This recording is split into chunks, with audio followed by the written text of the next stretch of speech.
एक किराएदार अपने घर से अचानक से गायब हो जाता है। उसके माता पिता इलाज के लिए शहर गए हुए थे। शहर से जब लौटते हैं तो देखते हैं कि उसका बेटा घर पर नहीं है। अब वह उसे फ़ोन करते हैं तो फ़ोन भी बंद आ रहा था। शाम हो जाती है, आसपास के लोगों से पूछताछ करते हैं, दोस्तों से पूछताछ करते हैं, लेकिन उनके बेटे का कहीं कुछ पता नहीं चल रहा था। अब उन्हें शक होता है कि उनके बेटे का अपहरण कर लिया गया है या फिर कत्ल कर दिया गया है।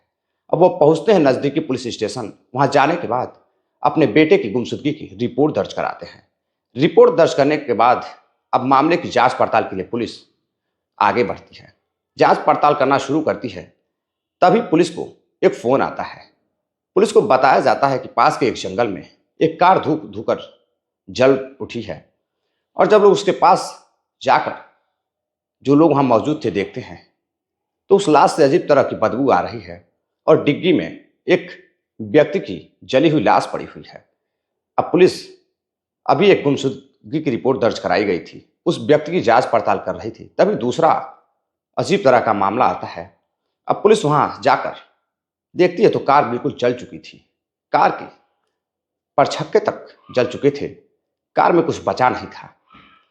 अब उस कार के डिग्गी में जो लाश रहती है, पुलिस उसे निकालती है तो उसे भी पहचान पाना बिल्कुल मुश्किल था, क्योंकि लाश बुरी तरह से जल चुकी थी।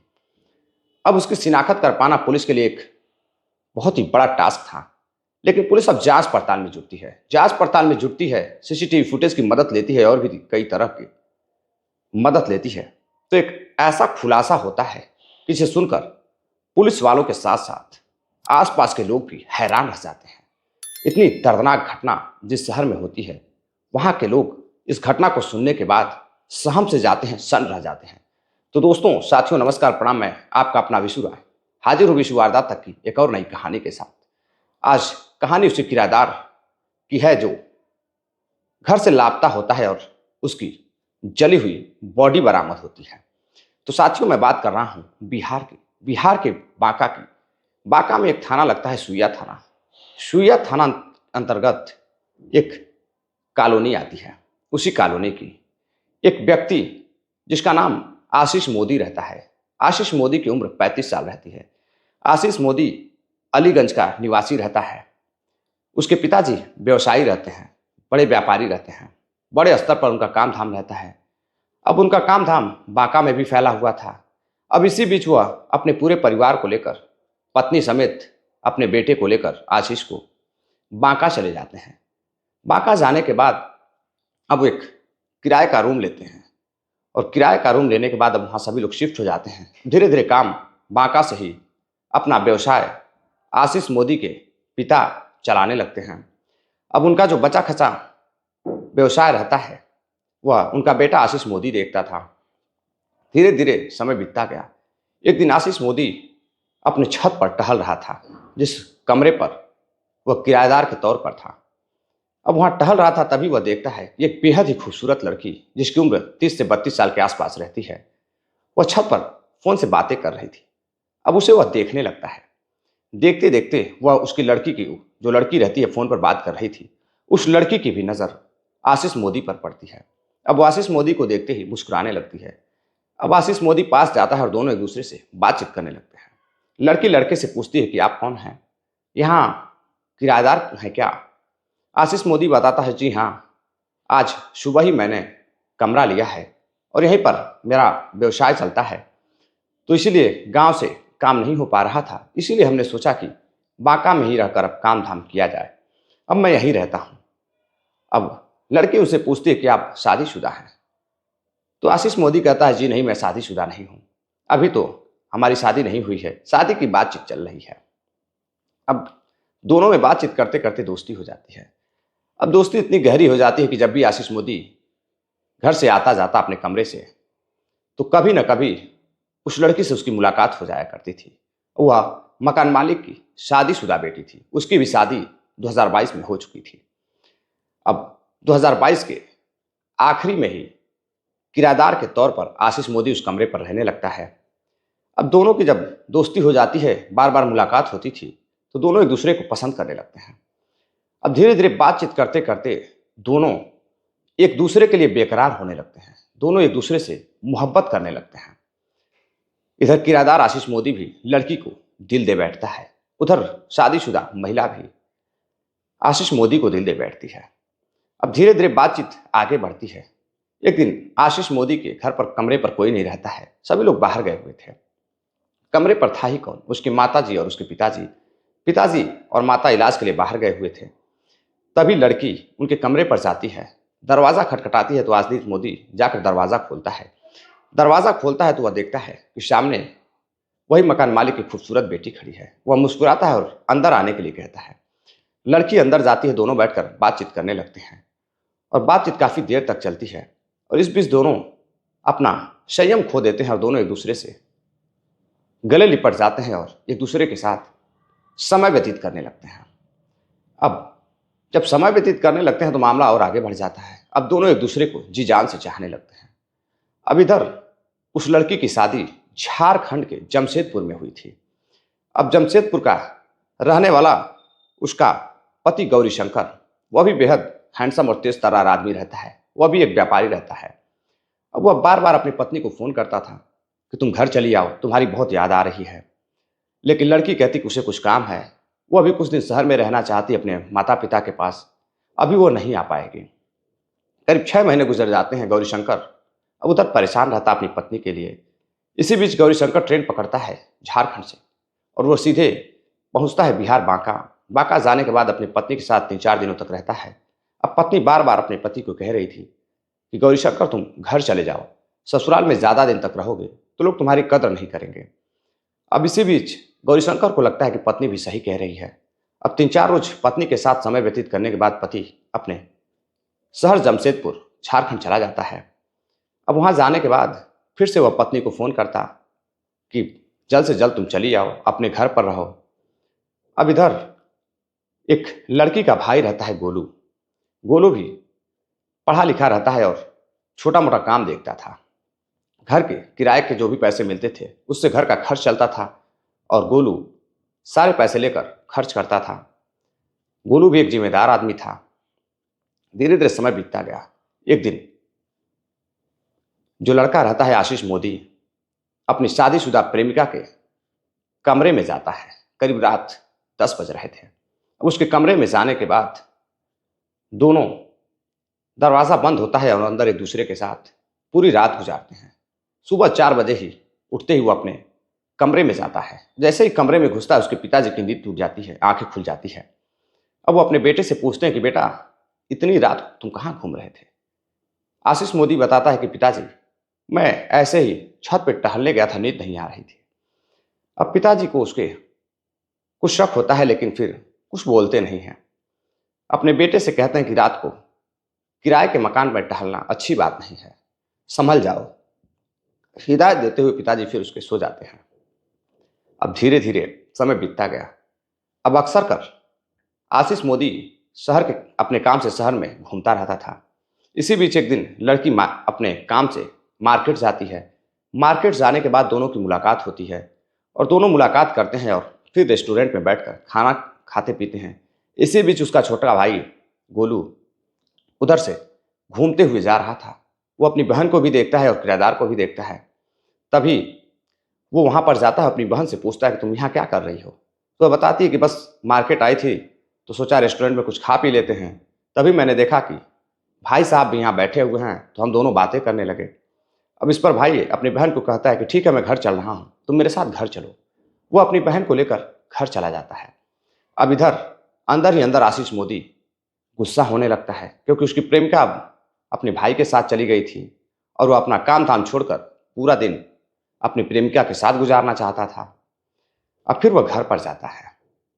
अब इसी बीच उसके पिताजी अपनी पत्नी को लेकर फिर से कोलकाता जाते हैं।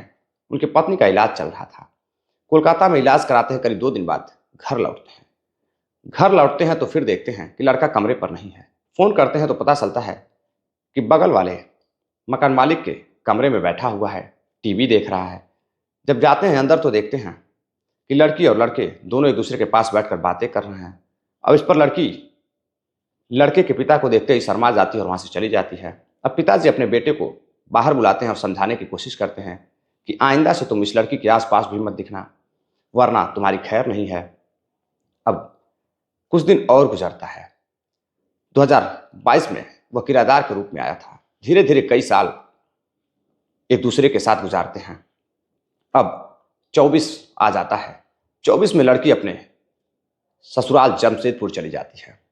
जमशेदपुर जाती है, कुछ दिन वहाँ रहती है। उसके बाद फिर से वो अपने पति से जिद करने लगती है कि मुझे अब फिर से माँ की याद आ रही है, माँ के पास जाना है, भाई की याद आ रही है। अब वहाँ उसे ट्रेन पर गौरीशंकर बैठाता है जमशेदपुर से, और वह फिर बांका पहुँचती है। बांका पहुँचने के बाद अब वो वहाँ अपने भाई के साथ, अपने माता पिता के साथ रहने लगती है। धीरे धीरे समय गुजरता रहता है। दोनों, आशीष मोदी किराएदार और खूबसूरत लड़की, दोनों एक दूसरे से फ़ोन पर बातें भी किया करते थे, चैट भी किया करते थे। अब इसी बीच कई बार गौरीशंकर, जो उसका पति रहता है, बार बार फ़ोन करता है, तो फ़ोन वेटिंग में भी जाता। अब वो परेशान हो जाता है। परेशान होकर गोलू को कहता है कि उसका जब भी मैं फ़ोन करता हूँ वो किससे बात करती है, जब भी देखो वेटिंग में फ़ोन जाता है। गोलू कहता है ठीक है जीजा, मैं पूछ के बताता हूँ। घर जाता अपने दीदी से पूछता है कि दीदी तुम किससे बातें करती हो, जीजा आज फ़ोन करके कह रहे थे तो हमेशा तुम्हारा फ़ोन वेटिंग में जाता है।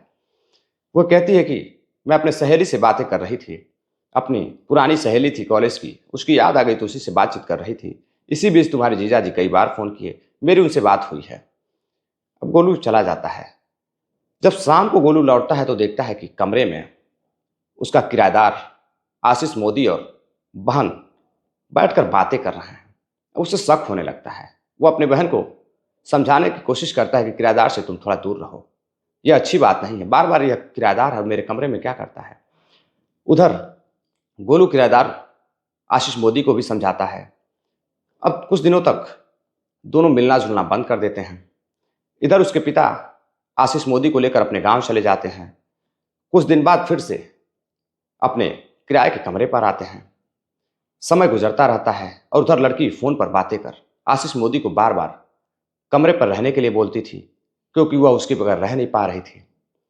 अब रात होती है, सभी लोग सो जाते हैं। अब लड़की करीब 4 मई को लड़की फ़ोन करती है अपने प्रेमी पर, और उधर आशीष मोदी के माता पिता दोनों कोलकाता इलाज के लिए गए थे। लड़की फ़ोन करती है, आशीष मोदी से कहती है कि देखो रात हो चुकी है, सभी लोग अपने अपने कमरे में सो रहे हैं, मुझे तुम्हारी बेहद याद आ रही है, अब मैं तुम्हारे बगैर रह नहीं पा रही हूँ, अब मैं बर्दाश्त नहीं कर पा रही हूँ, या तो तुम मेरे कमरे में आ जाओ या तो मैं तुम्हारे कमरे में आ जाती हूँ। लड़का कहता है कि नहीं, मेरे कमरे पर आज कोई नहीं है, तुम खुद मेरे कमरे पर आ जाओ। अब लड़की धीरे से उठती है तो देखती है कि सभी लोग सो रहे हैं। रात करीब 10-12 बज रहे थे। अब सभी लोग सो रहे थे तो उधर लड़की चुपके से पैर दबाए हुए पहुंचती है आशीष मोदी के कमरे में। कमरे में जाने के बाद अब दोनों एक दूसरे से प्यार भरी बातें करते, मुलाकात करते, बात करते करते दोनों ऐसे आगोश में जलने लगते हैं, ऐसी आग में जलने लगते हैं कि लड़का धीरे धीरे लड़की के सारे कपड़े निकाल देता है। खुद के कपड़े निकालने के बाद दोनों एक दूसरे के साथ शारीरिक संबंध बनाने लगते हैं। यूं कहें कि आपत्तिजनक स्थिति में रहते हैं। तभी भाई की नींद टूटती है और वह जाकर देखता है कि कमरे में कोई नहीं है। अब कमरे में कोई नहीं है तो उसे शक होता है। अब भाई जाकर देखता है कि लड़की कहाँ है, आसपास ढूंढता है तो उसे कुछ पता नहीं चलता है। वह जाकर सो जाता है। तभी सुबह होती है। सुबह होते ही करीब 5 मई को उसके पिताजी बार बार अपने लड़के को फ़ोन कर रहे थे। उसके लड़के का फ़ोन लग नहीं रहा था, आशीष मोदी का फ़ोन स्विच ऑफ आ रहा था। अब उन्हें घबराहट होती है। अब वहाँ से वह अपनी पत्नी को लेकर ट्रेन पकड़ते हैं और बांका पहुँचते हैं। कमरे पर जाकर देखते हैं कि लड़के का कुछ अता पता नहीं है, और उधर देखते हैं कि गोलू भी घर से गायब है, कहीं गया हुआ है। शाम हो जाती है, सबसे पूछताछ करते हैं, लड़की से पूछताछ करते हैं, लेकिन कुछ पता नहीं चल रहा था। अब वह परेशान होने लगते हैं। रिश्तेदारों से भी फ़ोन पर बात होती है, दोस्तों से भी बात होती है, पड़ोसियों से भी पूछताछ करते हैं, लेकिन कहीं आशीष मोदी का कुछ पता नहीं चल रहा था। फ़ोन बंद आ रहा था। अब माता पिता घबराने लगते हैं। अब उधर गांव पर चाचा को भी फ़ोन कर दिया जाता है। चाचा भी बच्चे की तलाश कर रहे थे। अब इधर जाकर 6 मई को पुलिस स्टेशन में, सुइया पुलिस थाने में शिकायत दर्ज कराई जाती है कि उनका बेटा 4 तारीख से ही उसका फ़ोन बंद था और अभी तक उसका कुछ अता पता नहीं है। उसे शक है उसके बेटे का कत्ल कर दिया गया है या फिर उसका अपहरण कर लिया गया है। अब पुलिस जांच पड़ताल में जुटती है, तभी फोन आता है कि पास में एक जंगल पड़ता है। उसी जंगल में, गढ़वा के जंगल में, धुएं का अंबार दिखाई दे रहा था। अब जब पास में जाकर लोग देखते हैं तो एक गाड़ी, मारुति सुजुकी, पूरी तरह से जल चुकी थी। अब लोग देखते हैं तो अंदर कोई नहीं था। अब पुलिस को सूचना दी जाती है, पुलिस वहां पहुंचती है तो जाकर देखती है कि गाड़ी बिल्कुल जल चुकी है।